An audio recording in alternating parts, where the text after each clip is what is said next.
क्या बिलावल ने सबसे पहले कौमी असम्बली को खैरबाद कहा?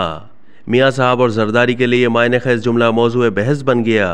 वज़ीर ख़ारजा बिलावल भुट्टो जरदारी ने कौमी असम्बली में खुसूसी तौर पर शिरकत की और अलविदाई तकरीर करते हुए 2 दिन पहले ही ऐवान को खैरबाद कह दिया। मियां साहब और जरदारी साहब को सही फैसले लेने का मशवरा मायना खेज जुमला मौजूए बहस बन गया।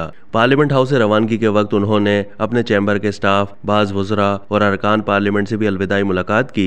अपनी तकरीर के दौरान एक मौके पर जब बिलावल भुट्टो ने, जो पाकिस्तान पीपल्स पार्टी के चेयरमैन भी हैं, ये कहा कि मियां साहब और जरदारी साहब को ऐसे फैसले लेने चाहिए कि आगे जाकर मेरी और मरियम नवाज के लिए सियासत आसान हो, मुश्किल ना हो, तो ऐवान में मौजूद दोनों पार्टियों के अरकान ने डेस्क बजाए और बाद में बिलावल भुट्टो का ये मायने खेज जुमला पार्लियामेंट हाउस की राहदारियों में मौजूए बहस रहा।